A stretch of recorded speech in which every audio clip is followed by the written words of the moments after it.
11, verso 1. Samuel, irmãos, foi um grande homem de Deus, né? Um dos maiores homens que Deus tem levantado na terra, né? Um homem íntegro, um homem honesto, um homem realmente compromissado com a palavra do Senhor, né? 1 Samuel 11, capítulo 1, nos diz assim: Então subiu Naás, o amonita, e sitiou a Jabes Gileade. E disseram todos os homens de Jabes a Naás: Faze aliança conosco e te serviremos. Os irmãos podem assentar em nome do Senhor Jesus. Vamos orar mais uma vez ao Senhor para que Ele venha falar aos nossos corações que estão dilatados para ouvir a sua palavra. Senhor meu Deus e meu Pai, em nome do nosso Senhor e Salvador Jesus Cristo, nós acabamos de ler a sua palavra, Senhor. Que o Senhor, meu Deus, venha nos dar, Senhor, uma mensagem para que ela impacta, Senhor, e de forma contundente os corações desse povo que estão aqui reunidos nessa noite. Fala, Deus, eu não sei a necessidade de ninguém, mas o Senhor, pela sua onisciência, o Senhor sabe de tudo aquilo que elas precisam. O Senhor não vai dar o que elas desejam, mas o que elas precisam, certamente o Senhor colocará nas suas mãos. Meu Deus, abençoa cada um e que eu diminua e o Senhor cresça em nome do Senhor Jesus. Amém. Amém. Glória a Deus.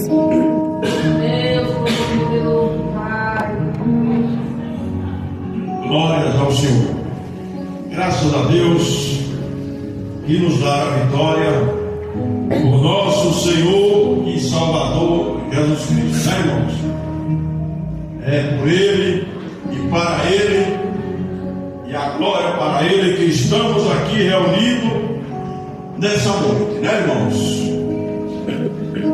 Irmãos, e sucedeu que Samuel, o grande homem de Deus, ele havia envelhecido. Depois de ele cumprir o cargo que foi otorgado pelo próprio Deus como um dos juízes de Israel. E foi, irmãos, dentre os juízes, ele se destacava pela sua honradez, pela sua integridade, pelo seu compromisso e temor ao Deus Todo-Poderoso que tirou o povo de Israel do Egito. E ele, irmãos, após haver envelhecido, ele constituiu seus dois filhos como juízes, Joel, o primogênito, e Abiá, o seu segundo filho, como juiz em Berseba, lá em Israel. E os seus filhos, irmãos, não andaram no caminho do profeta Samuel, no caminho do juiz Samuel, mas antes se inclinaram à avareza, se inclinaram a receber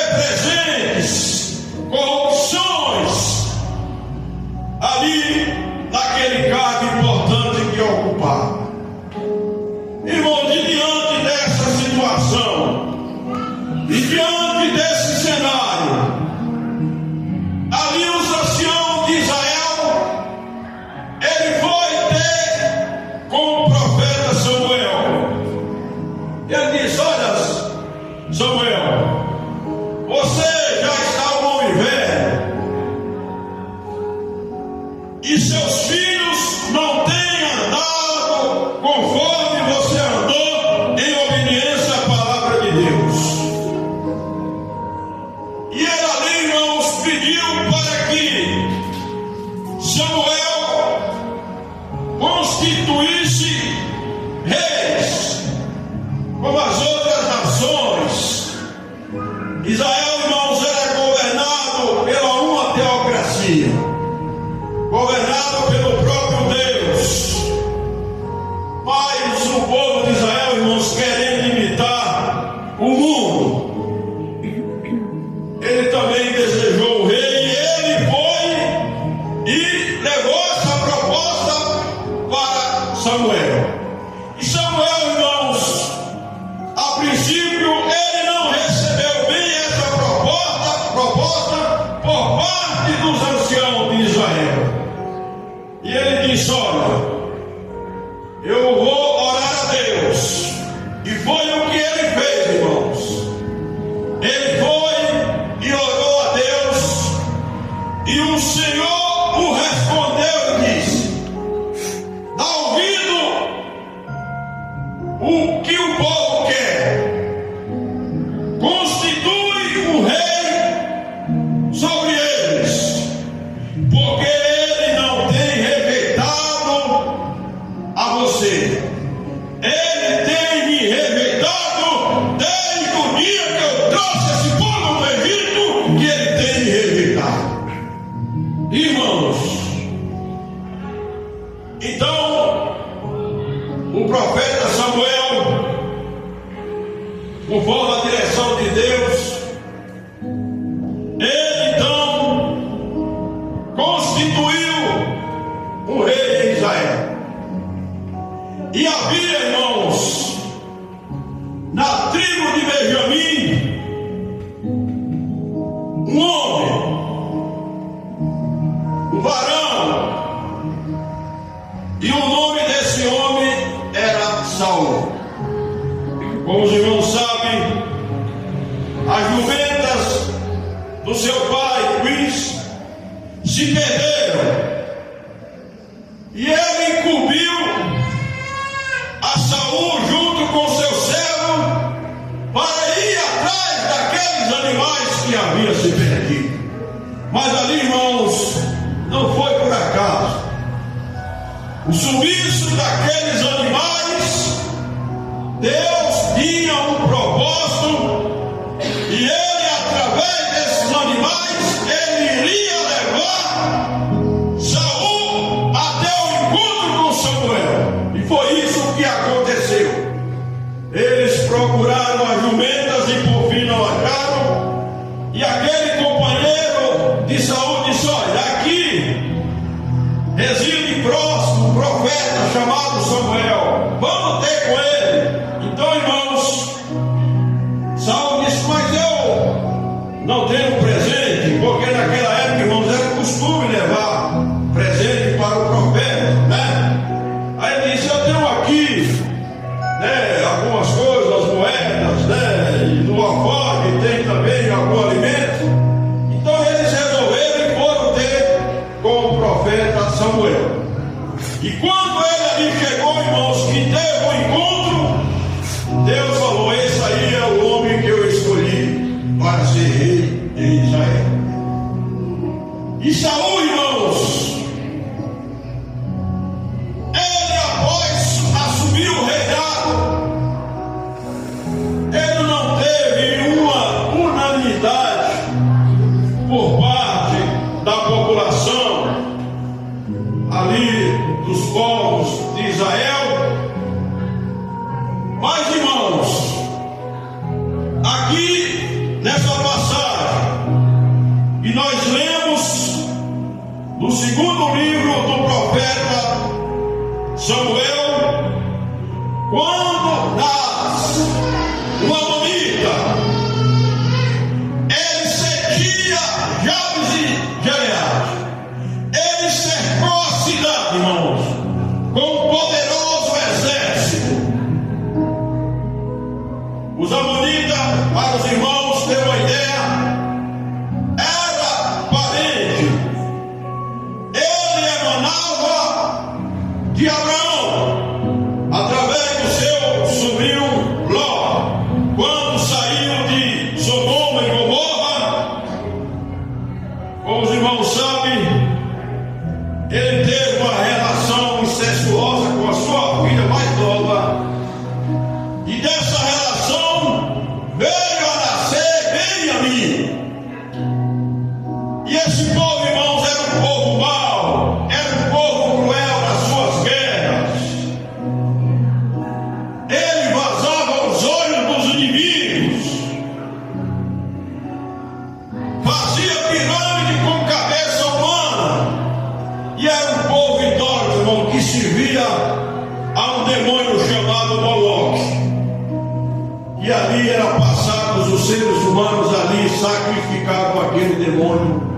ali naquela região. Irmãos, e esse Naás, ele emanava desse povo. E o povo ali, irmãos, de Jabes Gileade, ele estava em aperto, estava no beco sem saída. Em vez de ele clamar a Deus, aqui, irmãos, conforme a passagem, ele clamou uma aliança com o filho do diabo. É isso mesmo que vocês estão ouvindo. Ele propôs para Naás para servir a ele, o instrumento do diabo, que serviu o diabo. Esse povo, irmãos, em vez de clamar a Deus, como está escrito em Jeremias 33:3, que diz que clama-me e eu te responder-te-ei e anunciar-te-ei coisas grandes que tu não sabes. Glória a Deus. Então, irmãos, mas ele disse: eu aceito fazer uma aliança contigo, mas tem um preço. Eu quero que cada um de vocês arranque o seu próprio olho, literalmente, irmãos, arrancar o olho, para assim ele fazer uma aliança com esse maligno rei. E diante, irmão, dessa proposta, os anciãos de Israel, eles pediram 7 dias para pensar, para achar uma saída.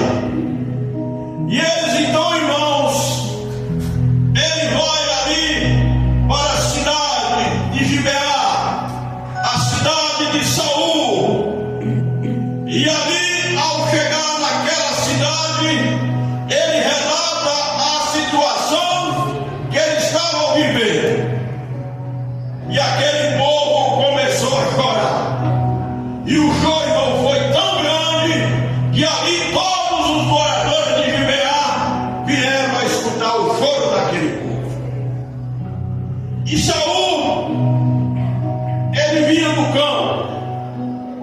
Saul, ele vinha da zona rural, onde estava ali encaminhando os bois do seu pai. E ele, quando chega ali na cidade, ele escuta o choro daquele povo. E ele chama um dos seus assessores e procura o que é que está acontecendo. E ele então, irmãos, leva ao conhecimento de Saul. E nos diz a palavra de Deus, irmãos, que o Espírito de Deus se acendeu com grande ira. E ele toma Saul ali, irmãos, com uma atitude de um homem revoltado. É o que tem que ser muitas vezes na vida do homem de Deus. O homem de Deus, irmãos, ele não pode se resignar. Pelo contrário, ele tem que se indignar com a justiça que é feita através do seu povo aqui nessa terra. Não pode aceitar a proposta do filho do diabo. E ali, irmãos, Saul então mata 2 bois. E ele pega os pedaços daqueles bois e manda para as 12 tribos de Israel. E diz: olha, se vocês não for conosco, comigo e Samuel, para essa guerra, assim se fará também com os seus bois. E ali, irmãos, a Bíblia nos relata que houve um temor do Senhor. E aqueles homens saíram no mesmo espírito, imbuídos no mesmo espírito. E ali, irmãos, Saul reuniu 330.000 homens armados de guerra e marcharam para o confronto. E o confronto foi tremendo, irmãos. E a carnificina foi maior ainda. E o povo de Israel, irmãos, destruiu os seus inimigos. aflição dos amonitas foi tão grande que eles bateram em retirada, não tinha dois juntos, né? Diante daquela batalha que eles sofreram, no impacto ali do exército de Israel, porque Deus se voltou para o povo. E quando Deus volta para o povo, irmãos, mesmo sendo beco sem saída, mesmo não dando saída, quando o Senhor, o nosso general de guerra, ele entra na minha vida e na sua vida e na sua batalha, a vitória é certa. Glória a Deus. Aleluia. Então, irmãos, que essa lição, né, sirva para nós. O mesmo Deus, irmãos, de Israel é o nosso Deus. Hoje a igreja é o Israel de Deus. E Ele, irmãos, através de nós, Ele não manda temer a nada, não manda temer a perseguição, não manda temer as afrontas, seja de quem for, seja de autoridade. As autoridades são constituídas e nós temos que obedecer, porque se você se levanta contra a autoridade, está se levantando contra o próprio Deus. Mas, irmãos, as leis dessas autoridades nós não devemos se curvar a ela, obedecer, mas a lei de Deus está acima de qualquer lei humana. Glória a Então, irmãos, Deus. é isso que Deus tem feito. Ele, irmãos, quando viu o povo de Israel, lá em Mateus ele diz: Jerusalém, Jerusalém, que mata os profetas que a ti são enviados. Quantas vezes eu quis colocar vocês debaixo das minhas asas, como a galinha coloca os seus pintinhos, e tu não quiseste. Isso, irmãos, ele faz com a igreja. As pessoas, irmãos, por frequentar a igreja, por ter um título, você membro, você pastor, missionário, apóstolo, seja lá o que for, isso não credencia a entrar no reino de Deus. Porque, irmãos, para entrar no reino de Deus, não é título que leva você para o céu, mas o que leva você para o céu é você ser separado, é você ser santo, é você ser obediente a essa palavra. Aí sim, aí você está protegido com o Salmo 91, que ele fez essa analogia com as galinhas, que protege os seus pintinhos. E Deus, irmãos, ele quer que não só eu e você, mas todos aqueles que um dia aceitaram a Ele, o seu Filho, como Salvador, eles querem, irmãos, que nós andamos em santidade. Aí sim, irmãos, pode levantar o diabo, pode levantar quem quiser, você está protegido debaixo das asas do Onipotente. Glória a Deus. É isso, irmãos. Devemos cada dia mais se santificar, cada dia mais se alinhar a Deus. Eu falo em obediência à sua palavra. Mude de atitude se você realmente não está servindo a Deus como deve, né, ser. Porque, irmãos, muitas vezes uma atitude ela muda o curso da sua vida, né, irmãos? Então não adianta você frequentar uma igreja, né, carregar uma Bíblia e lá fora você fazer tudo errado, né? Se errou, nós temos um advogado que é o nosso Senhor e Salvador Jesus Cristo. Ele está pronto para perdoar, né, irmãos? Mas, irmãos, não seja hipócrita, não fique errando todos os dias, né? Mas procura se estreitar com o Senhor Deus, através da leitura da sua palavra, através do jejum e através da oração. Se você praticar essas três coisas, irmão, você pode ter certeza que Deus, Ele vai te abençoar, e portas, até mesmo do impossível, Ele irá abrir para a sua vida. Glória a Deus. Aleluia. Os irmãos fiquem com esta palavra. As horas já se avançam, né? E que Deus abençoe a cada um de vocês que fizeram presente aqui nessa noite, aqui na casa de Deus, né, irmãos? Busca se fortalecer no Senhor. Eu falei, lendo a sua palavra, jejuando, orando, né? Porque o maior interessado na minha e na sua alma é o Senhor Jesus Cristo. Foi para isso que ele morreu ali na cruz do Calvário. Ele morreu, irmão, não foi para trazer mais uma religião aqui na terra. Essa terra está aí proliferada de tanta religião, tanta filosofia. Mas o caminho é só um só. O caminho é o que está escrito em 1 Timóteo 2,5, né? O caminho é só através do Senhor Jesus. Ele é o único intermediário, né? E é o único que pode te salvar. Glória a Deus. Então, irmãos, vamos ser firmes a cada dia mais e procurar se santificar, né? Porque se a gente não se santificar, nós não veremos a Deus, né? Deus abençoe. Eu vou ficar de pé.